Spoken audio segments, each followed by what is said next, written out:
chers collègues. Au nom de l'Association des femmes médecins généralistes de Marrakech, je vous souhaite la bienvenue à ce webinaire que l'Association des médecins femmes généralistes de Marrakech organise, une association avec le laboratoire Cooper. Alors, on a l'honneur, un grand honneur pour nous, d'inviter professeur Al-Qaderi, ex-professeur à la faculté de médecine de Casa, Hassan II. Actuellement, elle est enseignante à la faculté de médecine Mohamed VI et présidente de l'association des psychiatres privés à Casa et directrice de l'Institut de formation de TCC, thérapie comportementale et cognitive, qui va nous traiter les états anxieux face aux médecins de famille. La question qu'on se pose, jusqu'où peut aller un médecin de famille pour traiter les différents types d'anxiété que le patient présente. Et donc, je remercie énormément Laboratoire Cooper et professeur Al-Qaderi, et je cède la parole au professeur Al-Qaderi.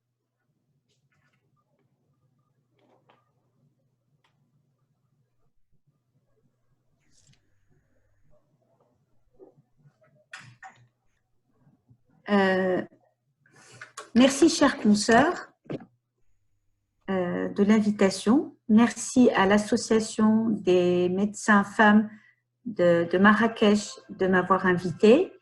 Merci au laboratoire Cooper de nous donner la possibilité de nous retrouver ensemble pour un thème aussi important qu'est l'anxiété.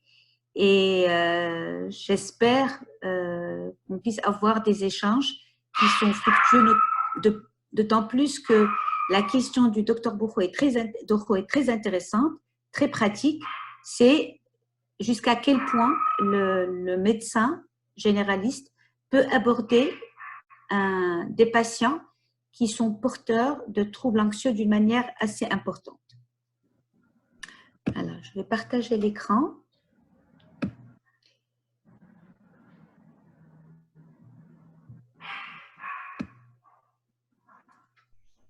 Est-ce que vous voyez mon écran? C'est bon? Donc, les troubles anxieux et le médecin de famille en face de ces troubles anxieux, quelle prise en charge? Tout d'abord,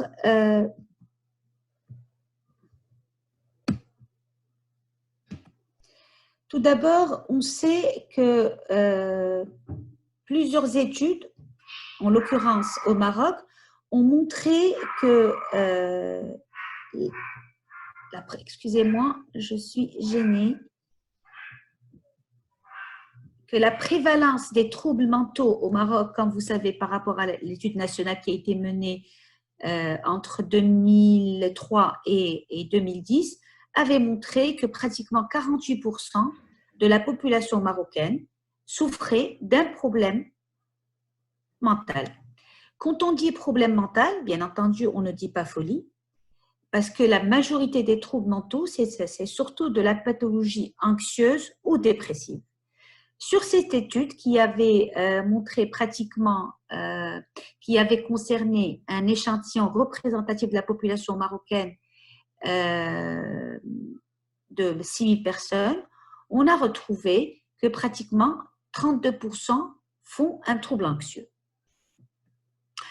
Alors, médecine générale, médecin de famille et anxiété. Nous savons que ce sont les pathologies de ville qui sont les plus fréquentes dans une consultation, qu'elles soient de médecine générale ou de cardiologie ou de gastroentérologie ou d'ORL, où on sait que c'est les plus fréquentes.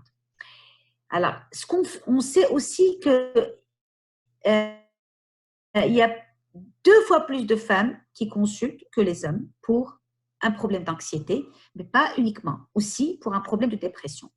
Nous savons que c'est des troubles qui sont assez handicapants dans la mesure où la majorité sont des troubles qui surviennent sur une longue période.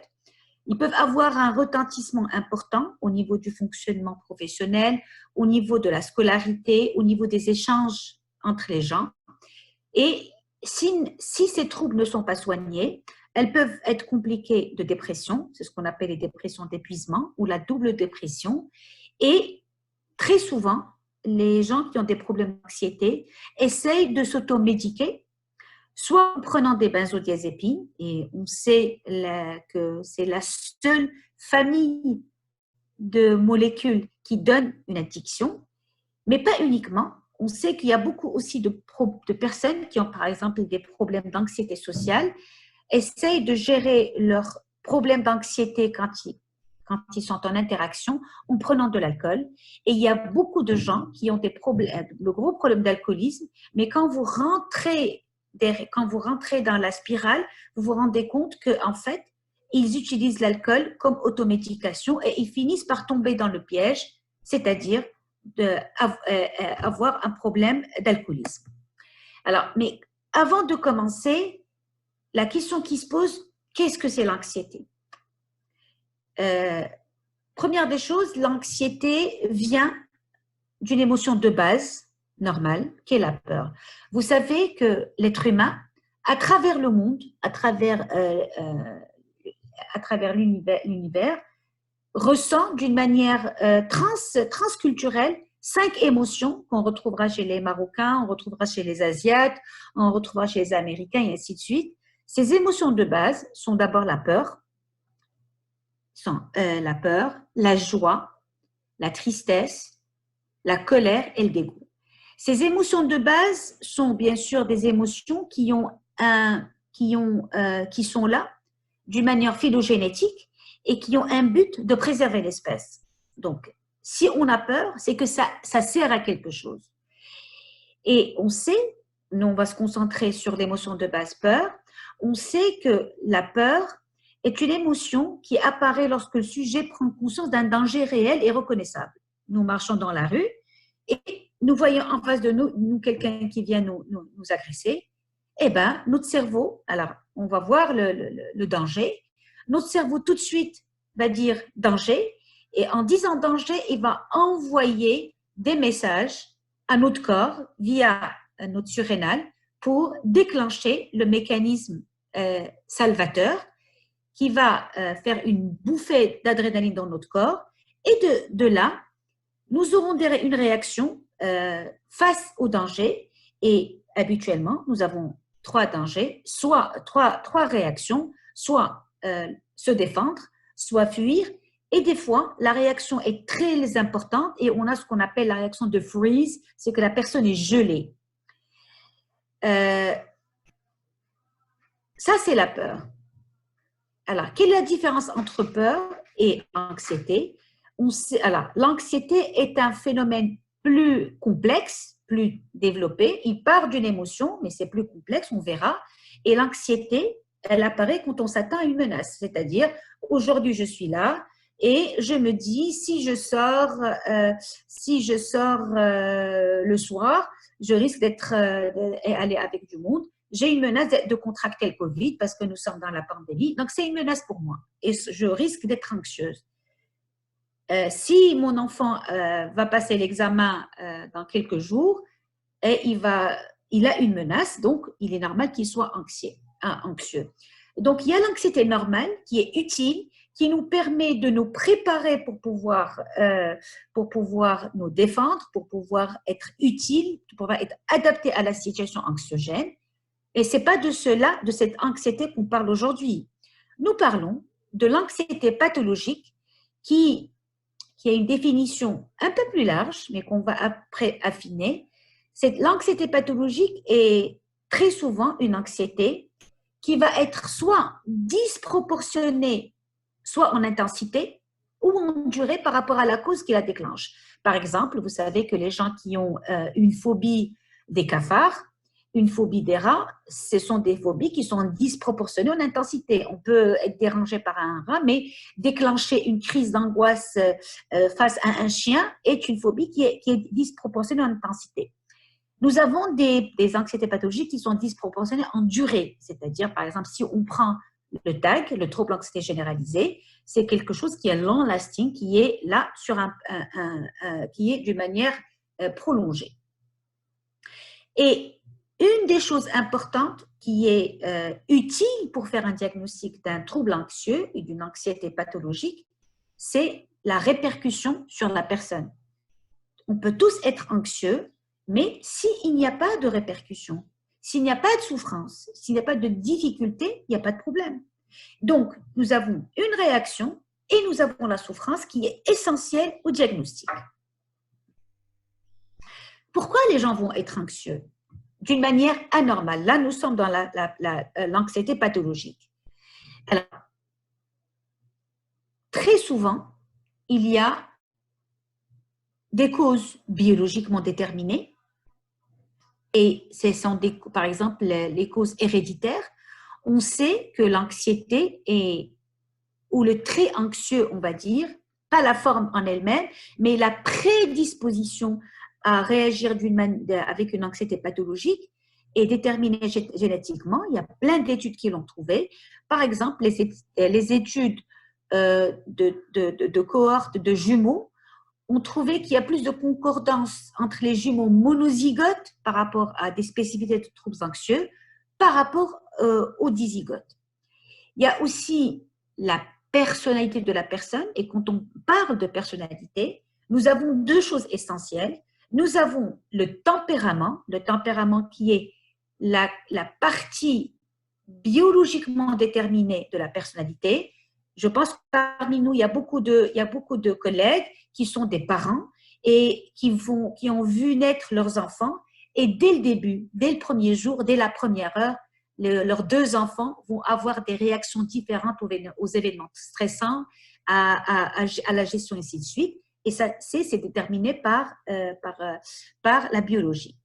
Donc, il y a le tempérament, un premier constituant, et il y a la deuxième des choses qui constitue la personnalité, c'est les interactions précoces avec les gens qui sont les plus importantes pour un enfant, qui sont les parents, les caregivers en général, qui sont censés donner amour, qui sont censés donner stabilité, sécurité et donner des limites. Quand il y a des difficultés de ce genre, la personne qui va devenir adulte va développer une manière de voir le monde, de se voir, de voir les autres particulière, une manière d'interagir particulière, une manière de ressentir les choses particulières, et c'est ce qui détermine la personnalité qui est au long cours. Et là, c'est pour ça que je parle de l'histoire de la personne, des événements stressants et de la neurobiologie qui, bien entendu, vous savez que la génétique, la personnalité, la biologie de la personne va faire qu'au niveau neurobiologique, elle aura un fonctionnement particulier, et c'est pour ça que certains produits marchent dans les troubles anxieux, parce que ça va au niveau du cerveau pour changer les interrelations au niveau des neurotransmetteurs. Alors, rapidement, il y a eu plein d'études. Vous savez qu'avant, les troubles anxieux étaient appelés les névroses. Il y avait avant, on était sur la théorie, surtout psychanalytique, qui disait que tous les troubles sont déterminés à l'enfance et qu'il y a les névroses et il y a les psychoses. Vous savez qu'il y a plein d'études qui sont depuis des années, beaucoup d'évolutions au niveau des neurosciences qui ont montré que c'est des courants qui sont théoriques, mais qui n'ont pas de justification scientifique. Et puis, il y a d'autres courants qui apparaissent, notamment les courants biologiques, les courants cognitivo-comportementaux. Et vous savez qu'à travers l'histoire de la médecine, il y a des classifications qui nous permettent de nous repérer. Et là, je vous relate la classification de l'Association américaine de psychiatrie, le manuel diagnostique et statistique des maladies, dans sa 5e version, qui spécifie les types de troubles anxieux. Alors, comment on va partir de l'anxiété et parler de troubles anxieux? On a dit que l'anxiété normale existe chez tout le monde. L'anxiété pathologique, quand on souffre, quand on est anxieux, on souffre, On peut la retrouver chez un infarct, quelqu'un qui a fait un infarctus du myocarde, parce qu'il a peur de refaire une autre. On peut la retrouver chez des gens qui ont d'autres problèmes. On peut la retrouver quand on est dans des situations difficiles. Et là, ce n'est pas le signe le plus important. C'est un symptôme parmi d'autres. On parle de troubles anxieux quand l'axe de la maladie est l'anxiété. C'est-à-dire le trouble anxieux représenté d'abord par la maladie. Et là, on spécifie depuis 1983, quelques dizaines d'années maintenant, les troubles anxieux sont séparés en troubles, je dirais, qui sont très spectaculaires, comme par exemple le trouble panique ou le trouble obsessif-compulsif, le stress post-traumatique, la phobie sociale, l'agoraphobie, le trouble anxiété généralisée, la phobie simple. Mais dernièrement, ce qui est mis en rouge est sorti de la classification des troubles anxieux et ils sont partis à part. Le trouble de stress post-traumatique parce qu'il a une biologie et une éthiopathologie différentes, même s'il y a l'anxiété qui est dedans, donc on l'a mis à part. Le trouble obsessif-compulsif aussi est sorti et donc on se retrouve avec le trouble panique que vous voyez énormément dans vos cabinets. Vous voyez énormément aussi le trouble anxiété généralisée. La majorité des personnes qui viennent vous consulter parce qu'ils ont des problèmes ou des colopathies fonctionnelles, des gens qui viennent vous dire des douleurs chroniques et ainsi de suite, sont soit des personnes qui ont un trouble anxiété généralisée et qui n'a pas été diagnostiqué parce que le trouble anxiété généralisée a un diagnostic qui est cognitif, c'est-à-dire c'est des critères cognitifs qui le déterminent, alors que les gens, quand ils viennent vous voir, ils vous disent « Docteur, je ne dors pas. Docteur, j'ai des douleurs partout, j'ai une colopathie fonctionnelle, et ainsi de suite. » Les troubles anxieux aussi, c'est la phobie sociale, c'est la peur de parler en public, la peur d'être en public, la peur de présenter, et ainsi de suite. Et donc, tous ont des caractéristiques spécifiques qu'on va voir par la suite. Mais tous, déjà, ce qui est hyper important, n'ont pas de symptomatologie caractéristique. Ils ont tous des symptômes physiques, ils ont tous des sensations émotionnelles, ils ont tous une manière de voir les choses spécifiques et une manière de gérer leurs angoisses d'une manière spécifique. Alors, sur ma droite, je vous ai mis un schéma qui est hyper important parce qu'il résume tout. C'est ce qu'on appelle le modèle du trouble panique, par exemple, avec maintien du cycle. Imaginons que je suis là, et je sens quelques palpitations. J'ai mal dormi la nuit parce que j'avais des choses à faire et donc j'ai beaucoup travaillé. Et dès que je m'assois, je suis au calme, je sens mon cœur battre. Alors, dès que je sens mon cœur battre, mon cerveau va me dire « Waouh, qu'est-ce qui se passe? Tu es en train de faire une crise cardiaque. » Là, je vais sentir une menace. Rappelez-vous, tout à l'heure, quand on a dit le cerveau va déterminer une menace. Et donc, quand le cerveau détermine une menace, qu'est-ce qui va se passer? Il va envoyer un flux vers ma medulla qui va décharger mon corps d'adrénaline pour pouvoir l'aider à fuir l'angoisse, le danger. Mais en fait, le danger, il est où? Le danger, c'est que moi, j'ai mal interprété mes palpitations. Et donc, ma menace est là, je vais avoir de l'anxiété. Cette anxiété, donc, elle va donner des symptômes physiques, des palpitations, des tremblements, une sécheresse de la bouche, une boule au niveau de la gorge, des tremblements, et ainsi de suite. Et donc, ça sera des signes physiques. Ces signes physiques, moi, je vais les mal interpréter. Je vais dire, waouh, je suis en danger. Et donc, je vais encore plus être angoissée et je vais encore plus mal interpréter. On va rentrer dans un cercle vicieux. Et une fois la crise finie, je vais me dire, waouh, qu'est-ce qui s'est passé? je suis en danger. Et donc, je vais, par exemple, si je suis dans un endroit et je vais déclencher cette crise, je vais dire, waouh, il y a quelque chose là-bas. Donc, je vais éviter de partir. Et donc, ces évitements vont faire que je vais faire une agoraphobie secondaire, progressive.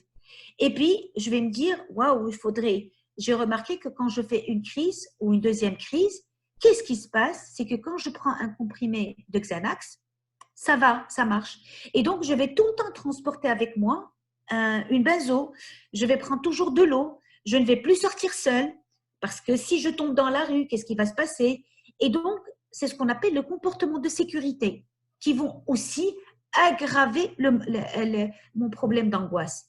Et puis, comme j'ai peur, maintenant, j'ai focalisé la menace sur mon cœur, je vais faire très attention aux sensations. Je ne vais plus monter les escaliers parce que quand je monte les escaliers, qui est normal, je vais palpiter, mais moi, je dissocie la raison pour laquelle mon cœur va palpiter et je vais tout de suite la rattacher au danger. Et donc, je vais avoir ce qu'on appelle une attention sélective. Et donc, c'est un modèle qui est hyper important, qui voit comment les gens déclenchent des crises d'angoisse et comment ils rentrent dedans. Alors, je vous parle du modèle cognitif et comportemental. Je suis cognitivo-comportementaliste. Et donc, on sait que, rappelez-vous tout à l'heure, je vous ai dit les émotions de base, et ces émotions ne viennent pas spontanément. On sait que ces émotions sont liées à des significations spécifiques dans nos têtes. Par exemple, je vais être triste si je perds un être cher, si je perds un travail, si je perds un ami. Et donc, le sentiment de dépression dont l'émotion de base est la tristesse, va être associé dans ma tête à une perte personnelle. Quand quelqu'un, par exemple, va casser une de mes règles, va me mentir, ne va pas honorer son engagement, va me dire de moi, va me manquer de respect, qu'est-ce qu'il va faire ce monsieur? Il va casser des règles que moi j'ai.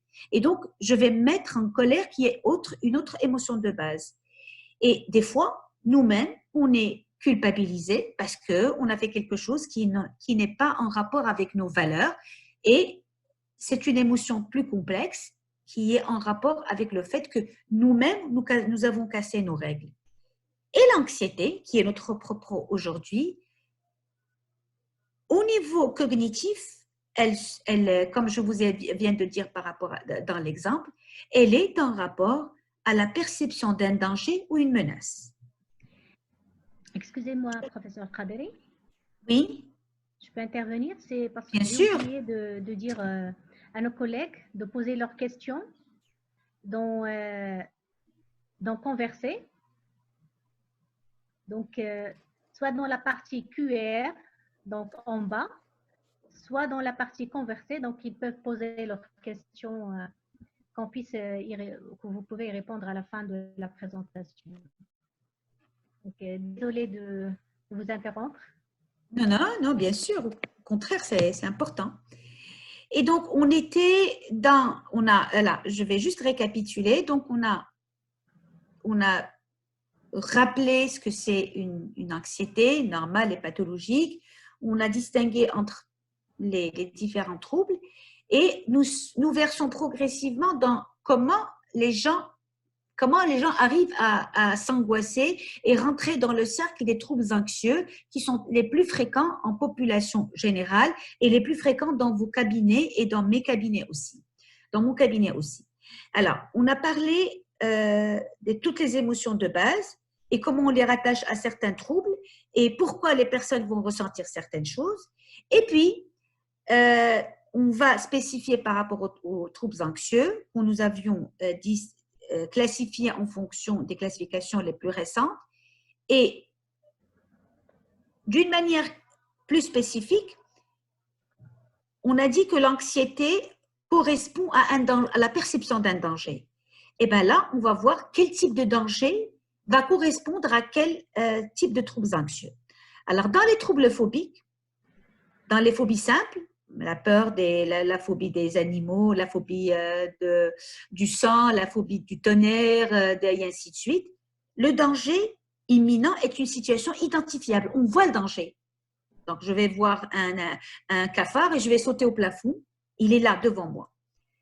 Quand on a un trouble panique, au niveau cognitif dans ma tête, le danger, il est où? Il est dans la malinterprétation de mes sensations corporelles. Je vous ai donné l'exemple des gens qui viennent vous dire « Docteur, j'ai une arythmie, j'ai des extrasystoles. » Moi, je ne sais pas comment ils arrivent à diagnostiquer les extrasystoles cliniquement ou les arythmies, mais ils sont convaincus qu'ils sont faire très attention à leur cœur ou à d'autres organes et ils malinterprètent les sensations leurs propres sensations corporelles. Ça, c'est au niveau cognitif.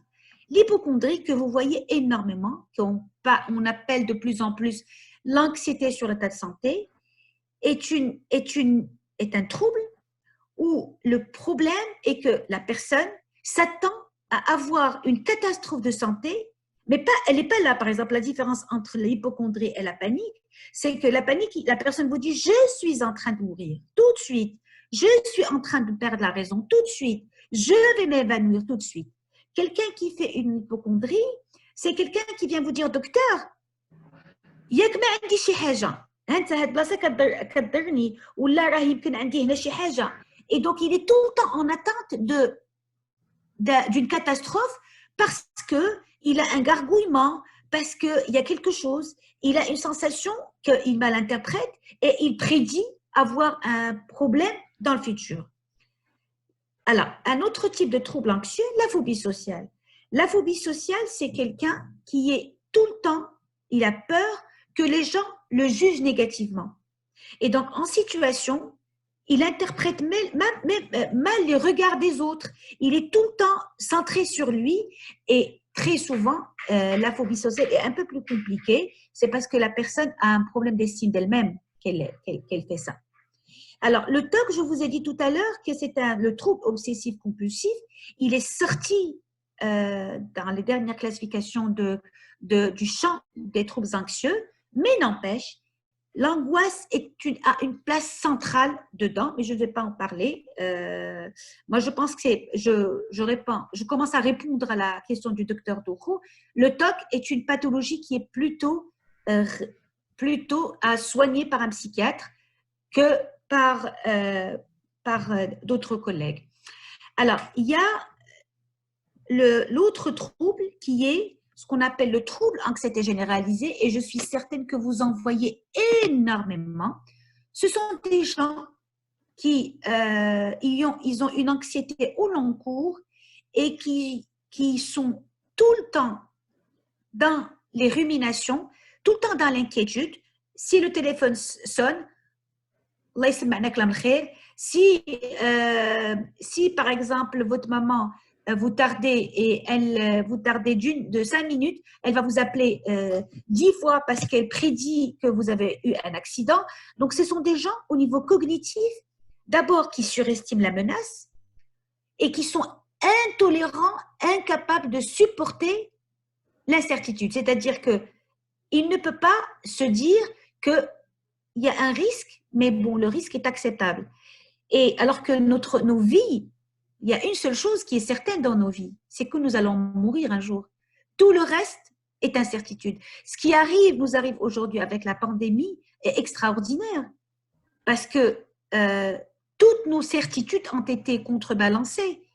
Et les gens, ce que vous voyez aujourd'hui au moment de la pandémie, ce sont beaucoup de gens qui ont eu un tag et qui ont été aggravés dans leur intolérance à l'incertitude. Et ce sont des gens qui s'inquiètent énormément. Et les sujets d'inquiétude peuvent être les enfants, la scolarité, la santé, et ainsi de suite. Alors, au niveau neurobiologique, ce qui est hyper important, c'est que comment on réagit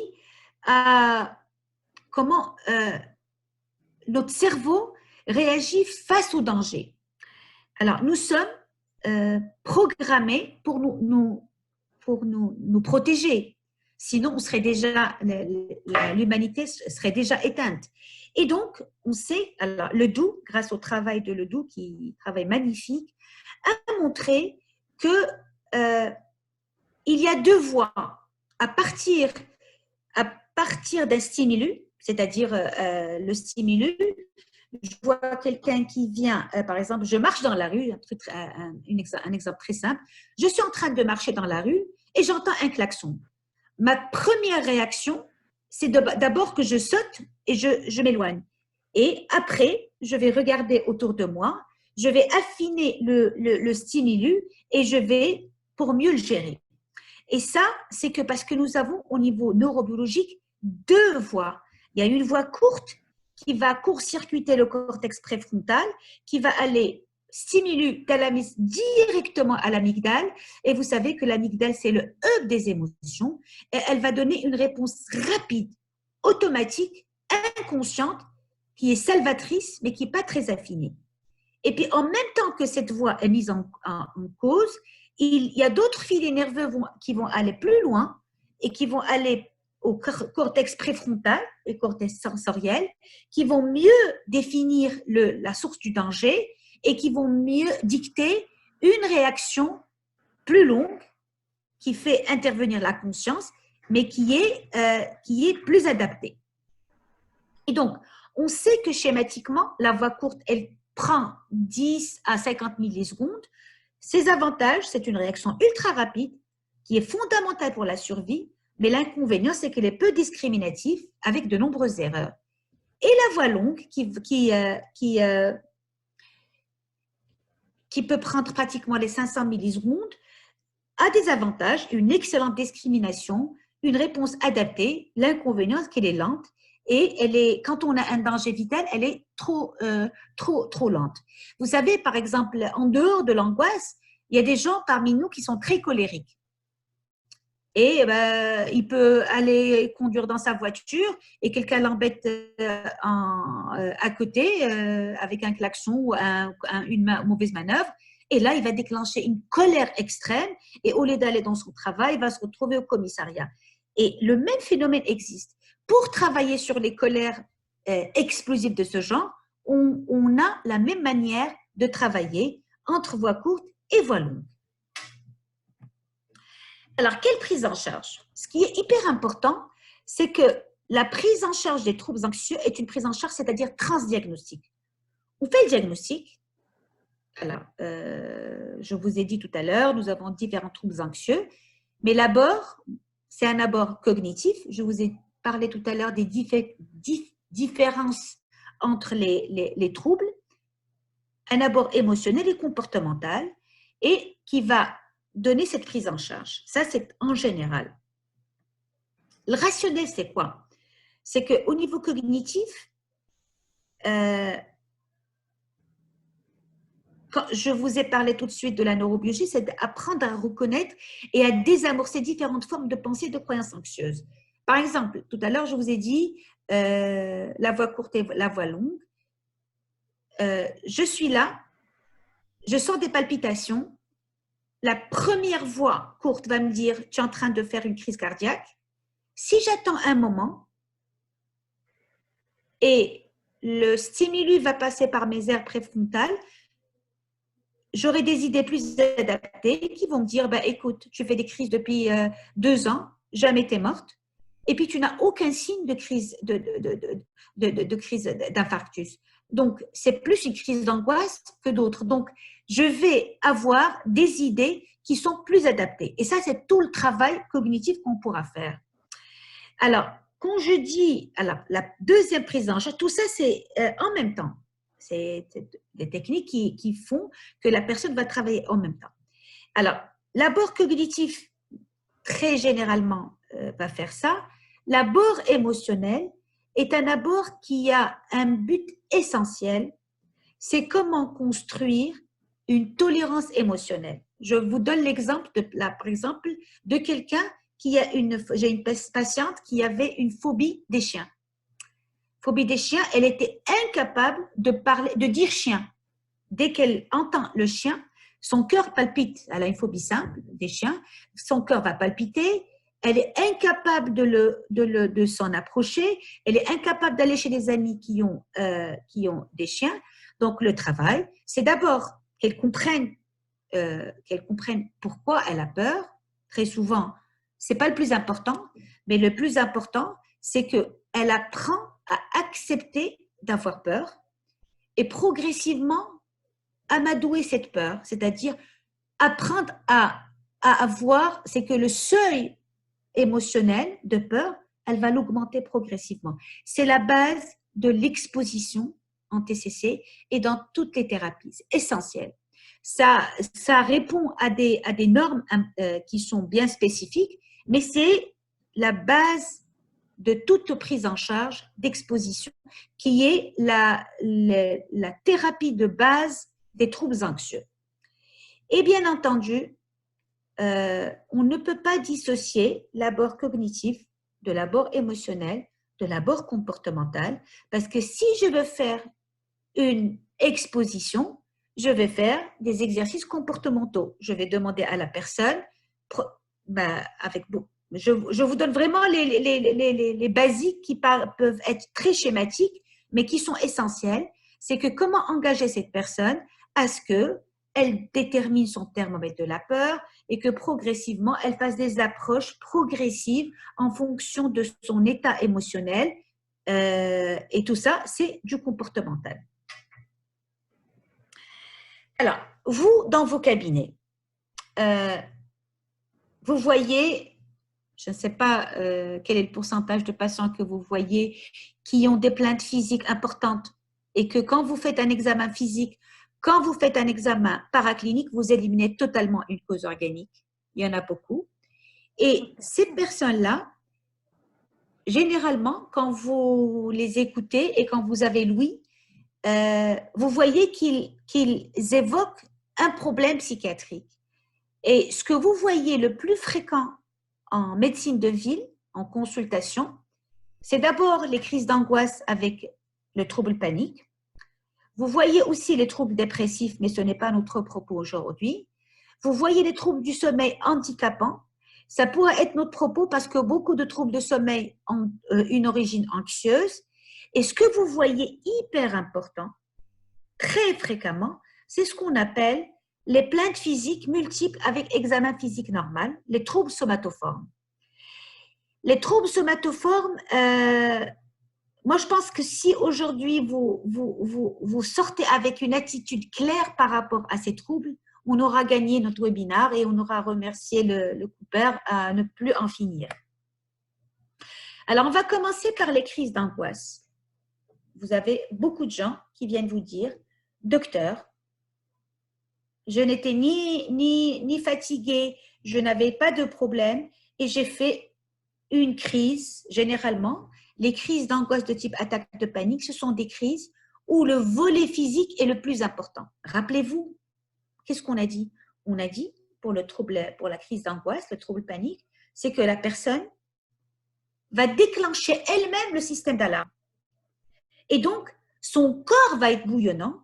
Et bien, c'est normal qu'il vienne vous dire, docteur, j'ai des sensations de vertige, d'instabilité, de tête vide, d'évanouissement, j'ai des palpitations, des battements du cœur, j'ai des douleurs, j'ai une gêne thoracique, j'ai des nausées ou j'ai des vomissements, j'ai tout mon corps qui est en train de s'engourdir, j'ai des picotements, je me sens déréalisée, je me sens dépersonnalisée, je vais perdre le contrôle, je vais tomber, je vais mourir, des transpirations diffuses, je me sens étranglée, j'ai le souffle coupé, j'ai des frissons, des bouffées de chaleur, j'ai des tremblements, secousses musculaires.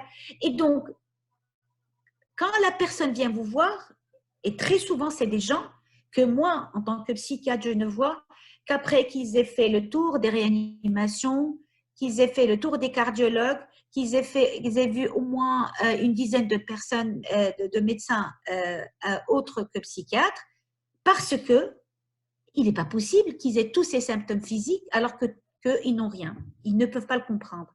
En fait, le problème est là.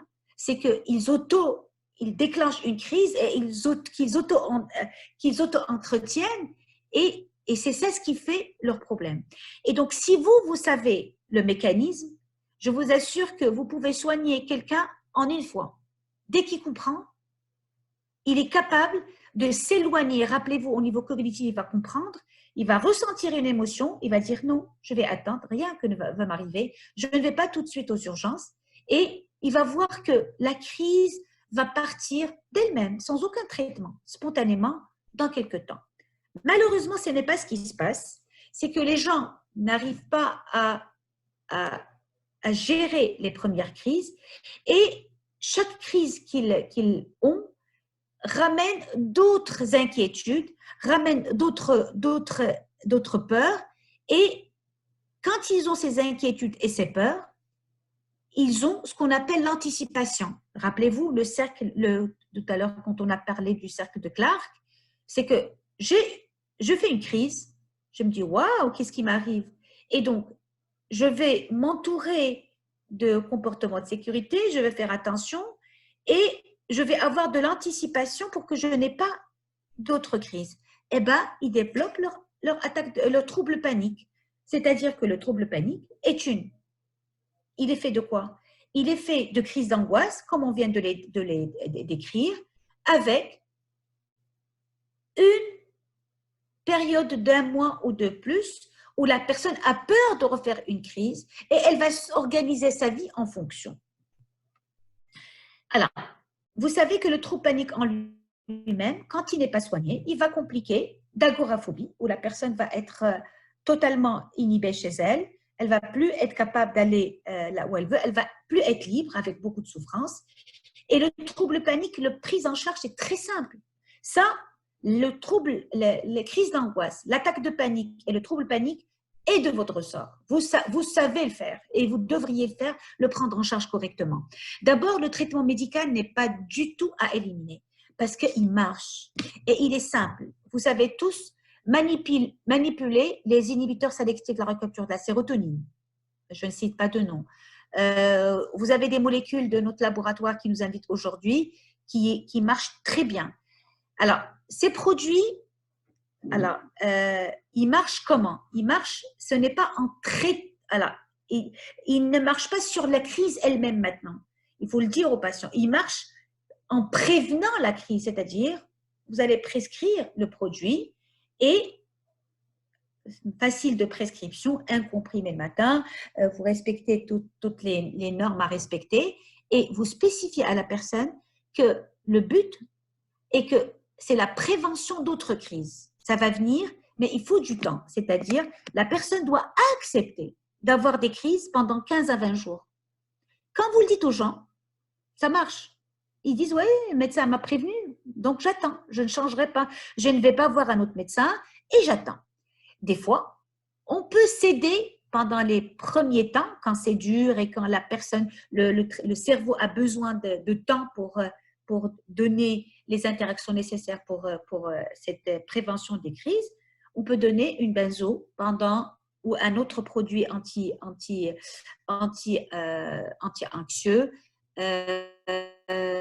pendant une période très courte, le temps que le traitement spécifique de fond, qui sont les citalopram ou la fluoxétine ou la sertraline ou ce que vous voulez, ça dépend de vos habitudes, fasse son effet. La psychoéducation est essentielle. Tout ce que je vous ai dit, vous prenez un bout de papier, un stylo et vous expliquez, vous expliquez aux gens le circuit de la peur, vous leur expliquez l'axe hypothalamo-hypophyso-cortico-surrénalien, comment on déclenche la crise d'angoisse, comment on la maintient, et je vous promets que les gens sont très réceptifs et déjà, vous les aurez guéris à 50% en faisant ça. Des fois, les gens viennent à un moment beaucoup plus prononcé et vous avez besoin d'une thérapie beaucoup plus spécifique, notamment les thérapies cognitives comportementales, où il y a un volet émotionnel, il y a un volet de gestion cognitive et comportementale, et ça, il faut une formation spécifique. Mais vous, donc vos cabinets, maintenant, sans formation spécifique, vous pouvez traiter correctement un trouble panique, juste en suivant ça. Faites l'exemple, faites l'expérience et on va demander au laboratoire Cooper de nous réinviter et on pourra travailler sur vos cas d'une manière plus spécifique. Alors, je ne sais pas si j'ai le temps, je n'ai pas le temps. Je vous ai mis une histoire d'une collègue et qui a fait une crise d'angoisse et comment la gérer, mais on n'a pas là. Je préfère passer pour vous parler de quelque chose d'hyper important, je vous ai dit tout à l'heure, qui sont les troubles somatoformes. Alors, c'est un terme qui vous paraît très, très scientifique, mais en fait, c'est ce qui fait, en dehors des maladies organiques, c'est ce qui fait la majorité de vos patients.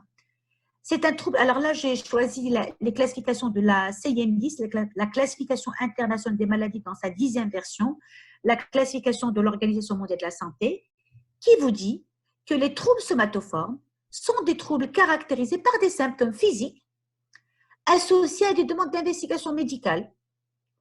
Les symptômes sont persistants, malgré que vous ayez fait plein de bilans négatifs répétés, et le patient s'oppose à d'autres hypothèses psychologiques pouvant expliquer ces troubles. Il vous dit « Non, docteur, vous ne me dites pas ça. J'ai un problème que vous n'êtes pas arrivé à trouver. » Et il va changer de médecin, il va faire toute une autre batterie et on va tourner en rond. Alors, ces troubles somatoformes, ils sont classés en plusieurs, les somatisations, les troubles hypochondriaques, les syndromes douloureux chroniques, les troubles de conversion. La prévalence en population générale est de pratiquement entre 30 et 80% des patients qui consultent un physicien présentent des symptômes de ce base. On sait que les femmes ont plus de troubles somatoformes et on sait que c'est des gens, quand ils ne sont pas pris en charge, ils vont compliquer et ils vont avoir des comorbidités. Vous connaissez le terme comorbidité, association avec une dépression majeure, avec un trouble anxiété généralisé et avec des troubles phobiques. Alors, la somatisation est une plainte somatique multiple et variable pendant au moins 2 ans et qui ne va pas être expliquée par un trouble somatique identifiable. Et le patient va refuser d'accepter l'avis médical confirmant l'absence de toute cause organique. Et vous êtes obligé de lui donner une ordonnance, sinon il ne sort pas. Et très souvent, il est concomitant avec des perturbations du comportement, une altération du fonctionnement social et familial. Il est tout le temps en train de se plaindre, il est tout le temps malade et vous n'y pouvez rien parce que vous n'avez pas compris son problème. Le trouble hypochondriaque, qui est très fréquemment associé à un TAC, c'est que la personne est convaincue qu'elle a un ou plusieurs maladies graves. Ça peut aller vers un cancer, vers une myasthénie. Les gens vont dire des choses, comment ils peuvent le sortir? Alors, la conviction est fondée sur la présence d'un ou plusieurs symptômes persistants, alors que les investigations répétées ne mettent en évidence aucune cause plausible. Alors, je passe je passe sur les autres qualificatifs pour, alors, ils sont tous là, pour aller aux facteurs favorisants. Pourquoi ces gens vont faire des troubles, ce genre de troubles, les troubles somatoformes? Ils vont vous embêter et ils vont vous mettre face à votre ignorance. C'est-à-dire, ils vous disent, vous ne savez rien. Et ils vous disent, vous êtes incompétent de me soigner. Et ça ne sera pas uniquement vous, ça sera moi, vous, tout le monde. D'abord, on sait qu'il y a des facteurs de milieu. C'est-à-dire que ce sont parmi eux, il y a certains où les parents ont toujours mis l'accent sur la maladie.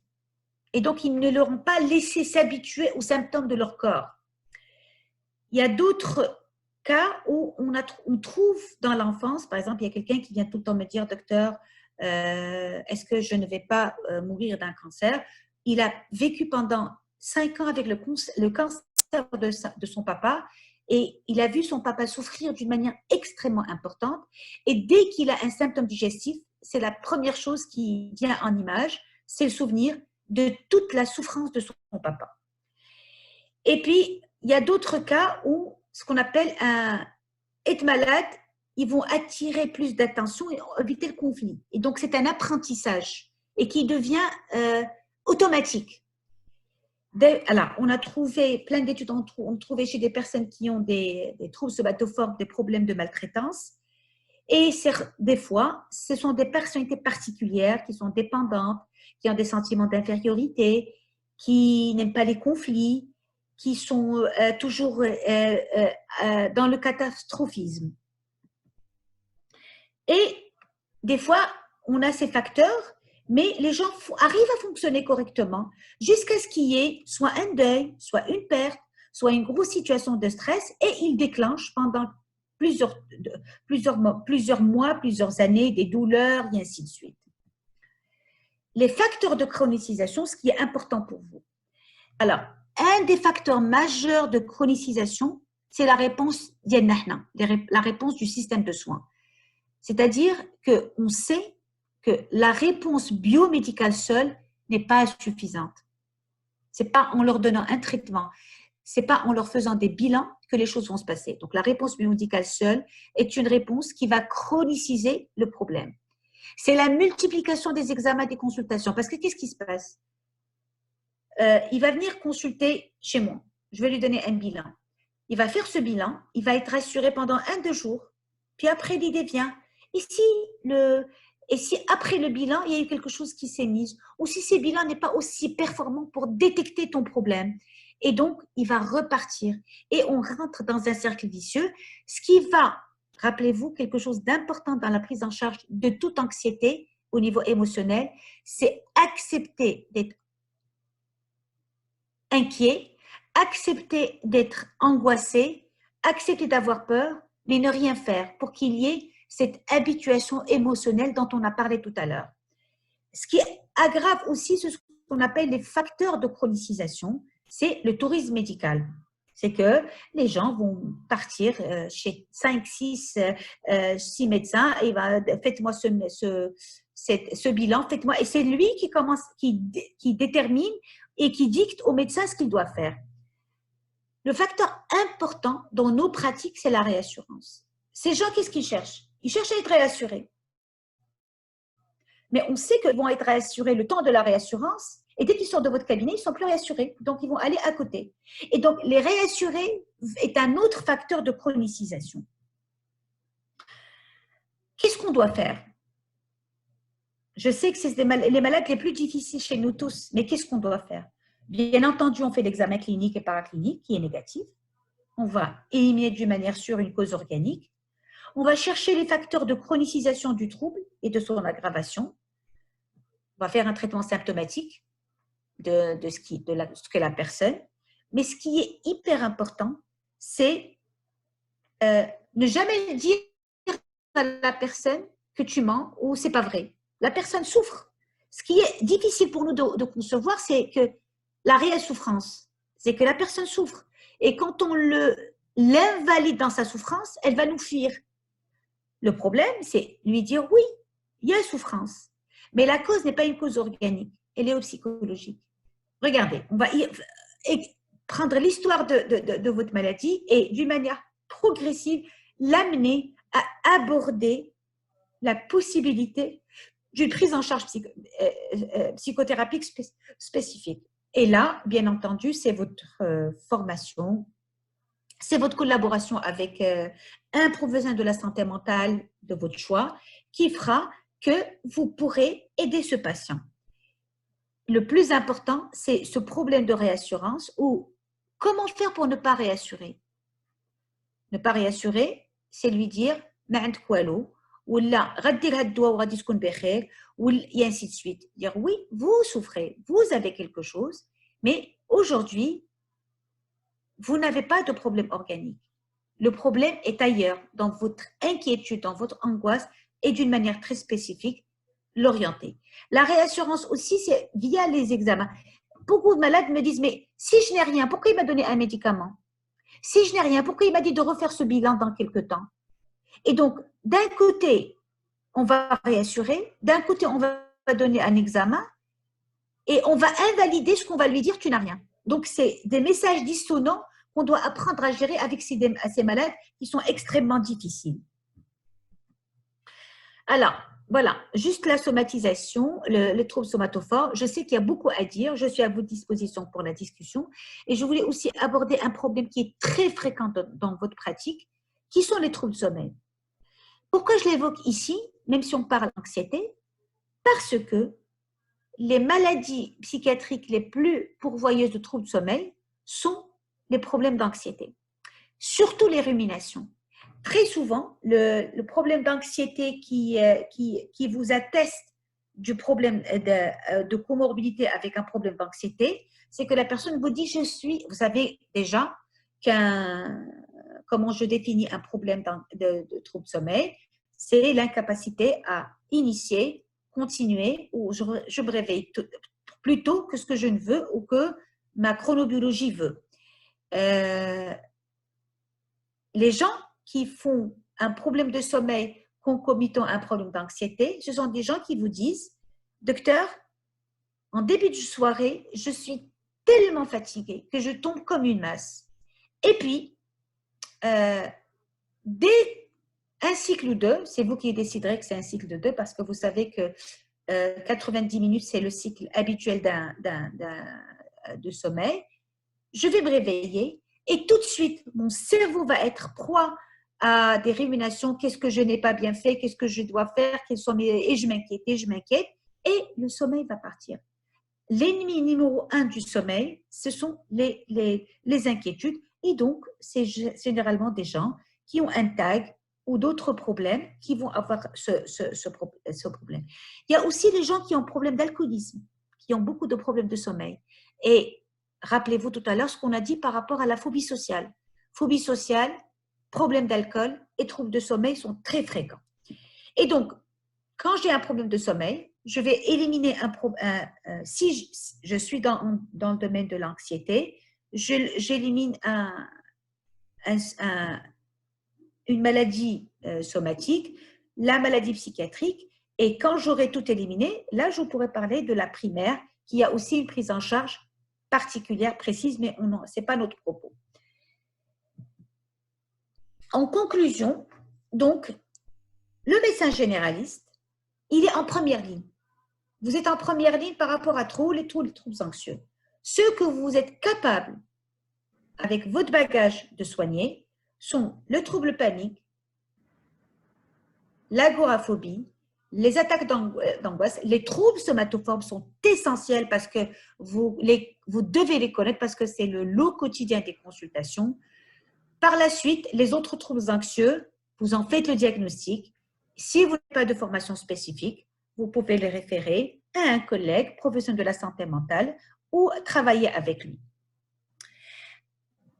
Alors, pour finir, je remercie énormément l'Association des femmes médecins généralistes de Marrakech pour leur invitation et je remercie les laboratoires Cooper pour nous avoir associés aujourd'hui pour ce webinaire.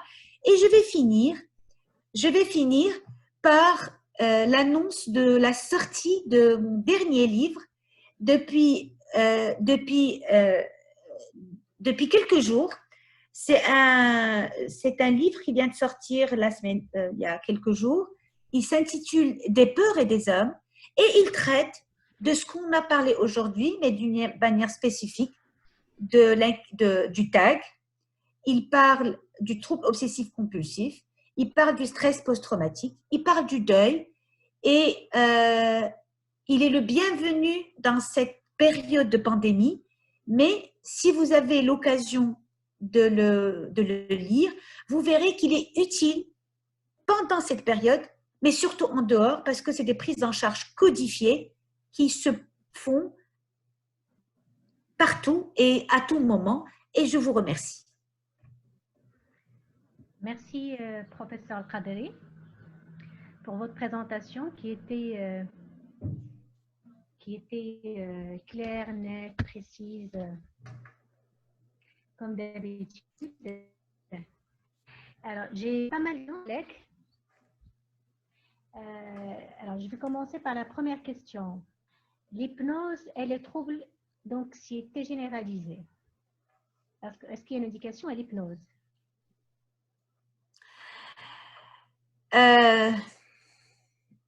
L'hypnose est une méthode qui travaille sur une conscience altérée et elle ne travaille pas, elle n'est pas indiquée dans des troubles. Elle est indiquée, je vais dire transdiagnostique. Mais le trouble anxiété généralisée hypnose ne veut rien dire pour moi. Donc, il y a une plainte et il faut faire faut connaître la plainte et peut-être que la personne qui fera l'hypnose dira oui ou non. Ok. Alors, la deuxième question. Dans le tag, parfois on est angoissé sans cause évidente et sans savoir pourquoi. Comment expliquer ça? Et dans le tag aussi, c'est la même personne qui pose la question. Est-ce qu'on peut guérir du tag? Je vais commencer par le deuxième volet. Oui, on peut guérir du tag quand on fait le bon diagnostic et quand on fait une prise en charge correcte. La prise en charge est une prise en charge qui est émotionnelle. Il y a beaucoup maintenant, il y a le mindfulness, il y a énormément d'orientation au niveau émotionnel.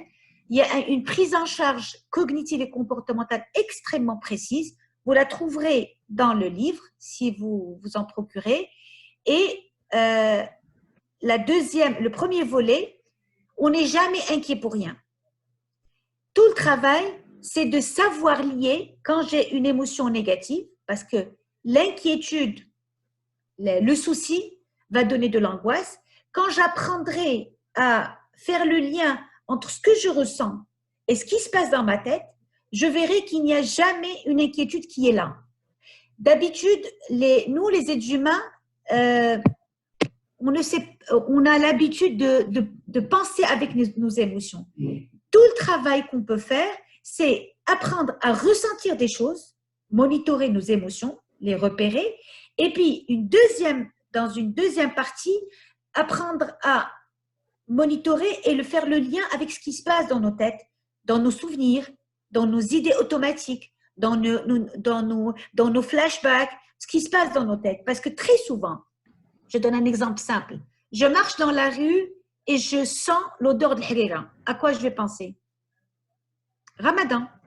Et donc, tout de suite, nous avons des stimulus dans la vie qui nous font émerger des souvenirs d'une manière rapide et inconsciente. Mais les souvenirs donnent la tonalité émotionnelle que nous avons. Donc, cette collègue, elle trouvera, je pense, réponse à ces questions si elle l'aborde au niveau comportemental et elle le fait faire à ses malades. Elle va voir que c'est magnifique parce que les gens ne vous diront jamais, docteur, j'ai des sentiments et je ne sais pas par où ils viennent. Tout de suite, ils les rattacheront à quelque chose et ça va déjà, cette prise de conscience, cet insight va permettre de baisser l'inquiétude de la personne. Merci. Alors, question concernant les troubles paniques. La première, oui, c'était l'intérêt du magnésium. La deuxième, trouble panique chez la femme enceinte. L'intérêt du magnésium, il n'est pas prouvé scientifiquement. Il n'a pas d'AMM. Ça pourrait faire, ça va faire du bien à la personne de prendre du magnésium, mais sur le trouble panique en lui-même, non, c'est un effet placebo. La femme enceinte, oui, elle peut faire des crises d'angoisse comme tout le monde. Il faut travailler avec elle, comprendre comment la rassurer, comment l'aider, quelles sont les techniques qu'elle peut faire. Il vaut mieux éviter les médicaments, comme vous savez, le maximum possible, ne pas donner une médication à une femme enceinte, c'est mieux. Et l'abord est comment la détente, comment elle apprend à sentir ses angoisses, ses émotions, et c'est faisable. Je vous assure que c'est, vous savez, le trouble panique est le trouble le plus gérable facilement. Il faut juste s'y prendre, savoir s'y prendre, et je suis certaine que vous savez vous y prendre. Alors, une question concernant, est-ce qu'il y a possibilité de faire une formation en TCC à Marrakech? Écoutez, il faut lui mettre un cadre. Si on arrive à lui mettre un cadre et un programme qui est adapté aux médecins généralistes, oui. Je sais que, par exemple, dans d'autres pays, on peut faire des cycles où les gens viennent, oui. Mais il faut juste lui mettre un cadre bien précis. Question concernant la place de bêta-bloquants dans les tachycardies des TAG. Oui, je sais que c'est une pratique courante, mais quand on a un cœur qui palpite, pourquoi il palpite? Est-ce qu'il est malade? Non, pourquoi il palpite? Il palpite parce que quelque chose, si je rencontre quelqu'un qui va me donner une émotion forte, mon cœur va palpiter. D'accord? Donc, qu'est-ce que font les gens? Le cœur palpite parce qu'il y a quelque chose qui inquiète. Et il calme le cœur, mais la raison de l'inquiétude est là. Si on arrive à gérer les inquiétudes de la personne, il n'y a pas besoin de donner le bêta-bloquant. Alors, question concernant la prise en charge de la phobie sociale. Oui. Comment aider les patients à s'en débarrasser? Oui, la phobie sociale est un trouble anxieux qui est parmi les plus difficiles à prendre en charge. Il faut d'abord en faire le diagnostic. Et puis, il y a une prise, le médicament a une grande place. Savoir donner un traitement médical est très important, c'est facile. Quand on sait prescrire, ce sont les mêmes produits pour les troubles anxieux. L'escitalopram marche très bien. Et puis, c'est pas suffisant parce que dans le trouble panique, dans la phobie sociale, c'est aussi, rappelez-vous le cercle, c'est que la personne, déjà, elle se dit, je ne suis pas digne de respect, je ne vaux rien, et ainsi de suite. Donc, elle a une image, une idée d'elle-même qui est négative. Et donc, comme je suis incompétente, et ainsi de suite, et quand elle est avec l'autre, elle se dit, cette personne me perçoit négatif, elle ne me voit pas bien, je ne vais pas bien parler, je ne vais pas bien, je vais pas être éloquent. Et en ayant tout ça, ce tourbillon dans sa tête, qu'est-ce qui se fait? C'est qu'elle n'arrive plus à se concentrer sur la tâche qu'elle a. Et bien entendu, elle rate tout. Et on rentre dans un cercle vicieux. Et donc, la chose la plus importante, c'est que la personne comprenne. Et puis, comment l'entraîner à ce qu'elle ait des idées et comment elle arrive à travailler par rapport à l'image qu'elle a d'elle-même et que les gens ne sont pas… pourquoi les gens… très souvent, quelqu'un qui a une phobie sociale vous dit quand je vais être avec les gens, ils vont voir que je suis gênée. Et ils vont me diminuer de moi. Mais non, pas forcément, les gens ne font pas attention à vous. Donc, je vous parle en général, mais ce qui est important, c'est que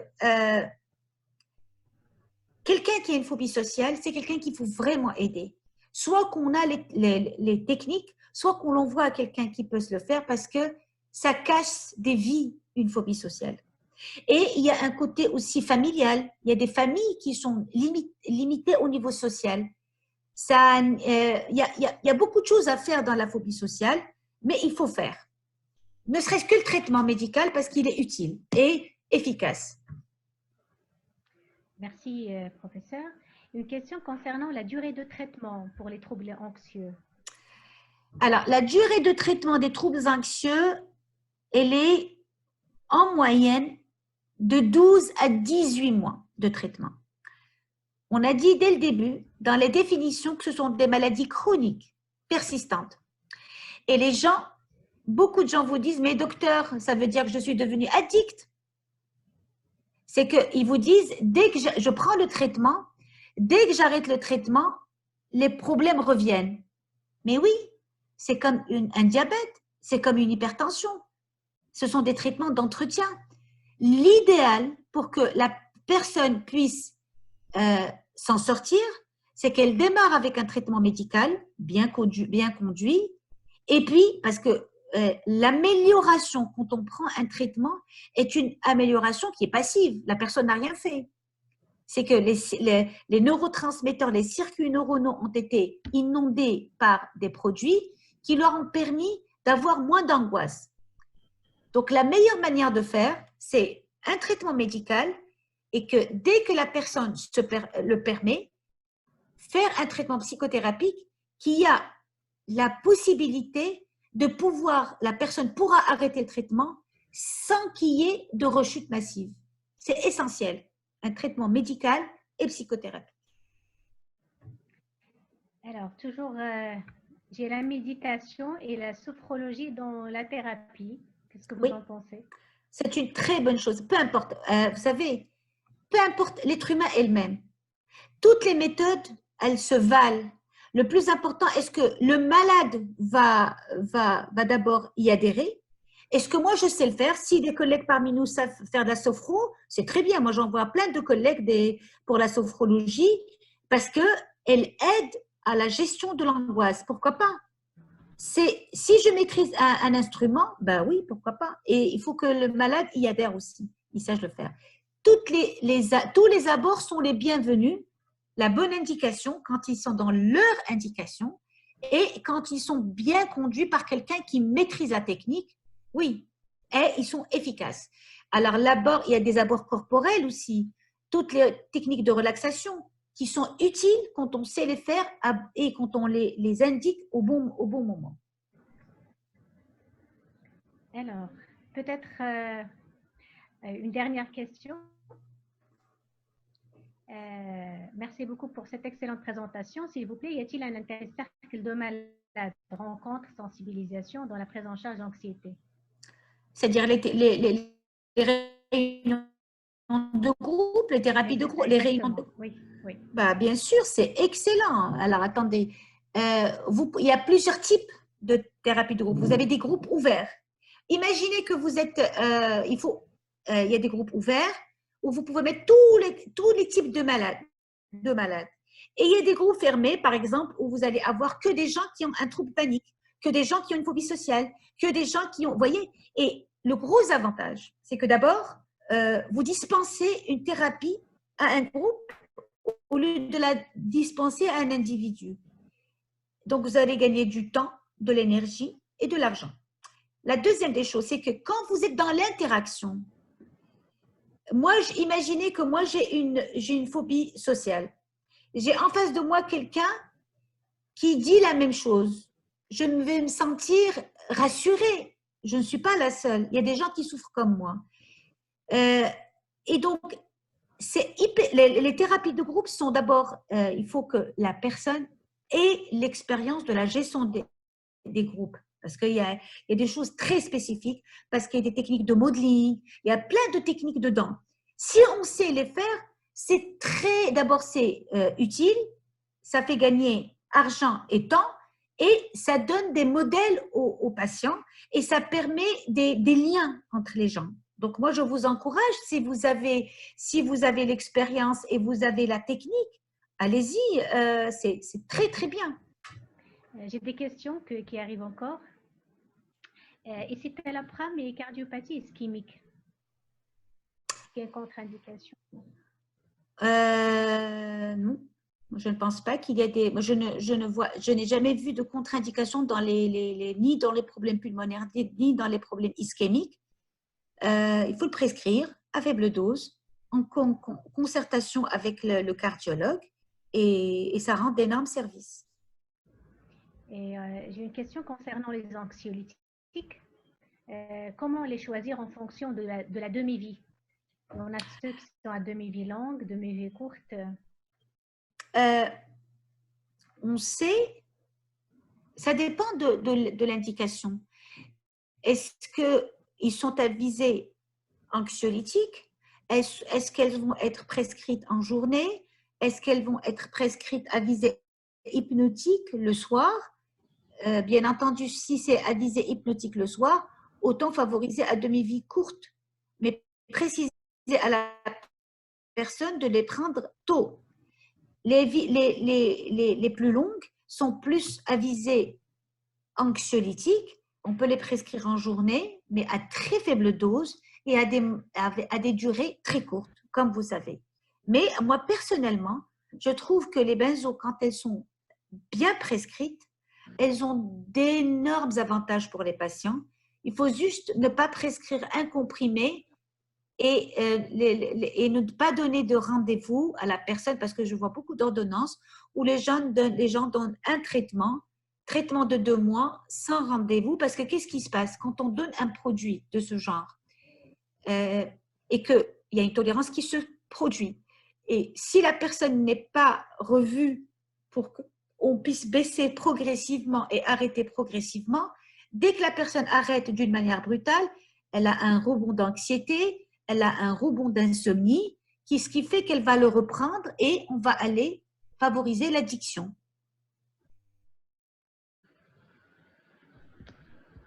D'accord. Alors, une question concernant... excusez-moi. L'intérêt des ISRS stimulants qui aident à remédier à la fatigue dans le TAG. Les inhibiteurs de la recapture de la sérotonine stimulants qui aident à remédier à la fatigue dans le TAG. Alors, pourquoi le TAG va avoir une fatigue? Alors, les inhibiteurs sélectifs, c'est-à-dire les stimulants, vous les prescrivez comme vous voulez, mais les gens qui ont un TAG peuvent avoir une fatigue parce qu'ils ne dorment pas bien, parce qu'ils ont une hypervigilance, parce qu'ils passent des heures à se soucier et s'inquiéter. C'est ce qui donne la fatigue. Donc, en donnant un IRS, on va plus soigner le TAG en lui-même et les causes de la fatigue que stimuler. Et moi, j'ai une question concernant quand il y a une association d'anxiété et dépression. Oui. On traite en tant que dépression ou en tant qu'anxiété? Alors, sur un plan médicamenteux? Médicamenteux, vous traitez avec la même molécule et vous allez traiter les deux.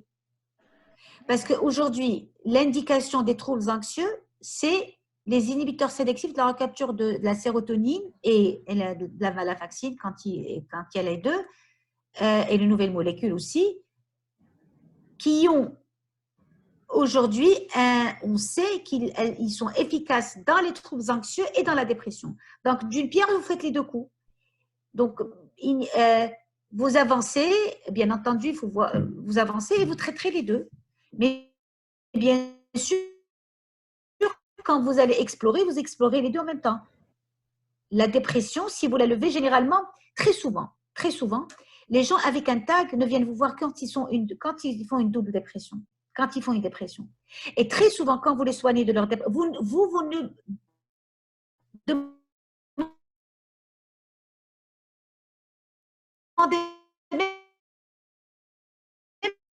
pas pour le TAG. Parce que le tableau dépressif est complet. Donc, vous donnez le terme donné aux patients qui vont d'un médecin à l'autre. Oui, c'est l'intérêt que le médecin de famille, que les gens choisissent un médecin de famille. Exactement. C'est très important d'avoir un médecin de famille qui connaît l'histoire et comme ça, les gens ne perdent ni de temps ni d'argent et tout le monde est gagnant. Exactement. Mais bon, espérons que ça va changer au niveau du ministère. J'ai une question concernant la dégradation progressive des anxiolytiques et des IRSS. Comment peut-on la faire? Merci beaucoup. Alors, la dégression des anxiolytiques, il faut la faire en fonction de la demi-vie, en fonction de la durée de prescription, en fonction de beaucoup de choses, mais la plus lente possible. Il faut prendre son temps. Moi, personnellement, je peux faire une dégression, j'ai des malades qui me prennent une dégression sur des semaines. Et je n'hésite pas à leur dire, baissez et patientez quelque temps. Si vous sentez que ce n'est pas ça, vous remontez à un palier, je baisse au quart. On n'est pas pressé, les gens ne sont pas pressés. Les gens veulent aller bien et veulent être rassurés. Donc, il faut aller dans leur sens. Donc, on baisse progressivement. On est dans une logique de baisse. J'ai des patients on a baissé le traitement sur une année. ben, c'est des gens qui le prennent depuis très longtemps. Leurs cerveaux sont ils sont très habitués. Donc, je me prends le temps. Les gens acceptent. Pour les IRS, alors, les IRS, c'est surtout ceux qui sont à demi-vie courte, qui donnent des effets secondaires, des effets de sevrage, notamment des sensations d'électricité, notamment une sensation de vertige. Ce n'est pas du tout inquiétant. Les gens s'inquiètent, il n'y a aucune inquiétude. Il faut juste patienter. Et si les gens ont ça, moi personnellement, pour les IRS qui ont de demi-vie courte, je vais un jour sur 2 pendant 15 jours, un jour sur 3 pendant 15 jours, et puis progressivement, on lâche. Et là, ils n'ont ni électricité, ni vertige, ni rien. Pour les demi-vies longues, il n'y a même pas besoin, mais moi, je fais de la dégression progressive pour tous les produits, mais ils sont beaucoup moins importants pour les demi-vies longues. Vraiment, les gens ne sentent rien du tout. Ils vous disent, ah tiens, je n'ai pas pris mon traitement depuis une semaine et je n'ai rien. Bah oui, vous n'avez rien parce que c'est une demi-vie longue. J'ai une question du docteur Saré d'Algérie. Quelle est la limite entre anxiété et psychose? Waouh! Ben, anxiété et psychose. Alors, les états psychotiques ont des anxiétés. Les gens qui ont des problèmes de psychose font des anxiétés psychotiques. Mais le trouble anxieux et l'état psychotique, c'est très différent. Un état psychotique, c'est un état où les gens ont des hallucinations, ont un délire, ont des perceptions erronées, alors que dans l'anxiété, les gens ressentent de l'anxiété, ils perçoivent le danger, mais c'est tout. J'espère que j'ai répondu. Moi, j'aurais aimé que les gens me posent la question, quelle est la différence entre anxiété et dépression? Parce qu'on sait qu'il y a beaucoup de convergence entre l'anxiété et la dépression. Et je suis certaine que plein de patients que vous avez, vous ne savez pas les catégoriser. Est-ce que c'est de la dépression ou c'est de l'anxiété? Alors qu'il y a un signe majeur qui est important pour distinguer, c'est le plaisir. Quelqu'un qui est déprimé, c'est quelqu'un, par définition, a une anédonie. Il n'a pas de plaisir. Quelqu'un qui est anxieux, il va être très mal. Mais dès qu'il est en sécurité, il aura tout le plaisir à faire des choses.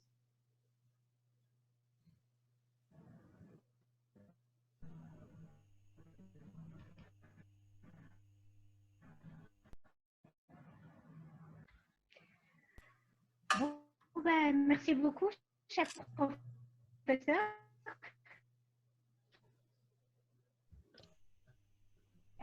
Vous m'entendez? On vous entend, mais difficilement. Vous m'entendez? Là, très bien. Là, très bien. Donc, merci beaucoup. C'était très intéressant. On aimerait bien vous revoir plusieurs fois. Donc, vous avez créé un institut de formation de TCC, c'est ça, à Casa? Exactement, exactement. Et normalement, tous les médecins peuvent s'y inscrire, si j'ai bien saisi. Ça dépend du protocole, du programme. Il y a plusieurs programmes qui sont proposés. Il y a certains qui sont réservés aux psychiatres, d'autres réservés destinés à tous les collègues. Il y a plusieurs protocoles et programmes. Ok, donc merci à nos collègues qui étaient nombreux et ils posaient pas mal de questions sur ce sujet qui est intéressant et on voit presque le tiers de nos malades présentent un trouble anxieux si on fait le pourcentage de nos malades. Donc, le dernier mot, je suis responsable du laboratoire Cooper. Monsieur Bouafia. Oui, bonjour. Merci pour nos chers médecins qui ont assisté à cette présentation très riche du professeur Qaderi, qu'on remercie énormément d'avoir accepté notre invitation. Je remercie aussi la FMGM et la présidente, le Dr Douro, qui nous a permis cette réunion que je trouve qui était très intéressante. Encore une fois, merci. Et pour une autre fois, Inch'Allah, Allah yahfid al-jami'. Inch'Allah. Shukran. Merci Shukran. beaucoup. Et merci beaucoup de l'invitation. Merci, docteur, chers consoeurs, et merci à tous les confrères et consoeurs. Et au plaisir de nous retrouver, Inch'Allah. Inch'Allah. Merci Inch'Allah. beaucoup. Inch'Allah. Au revoir.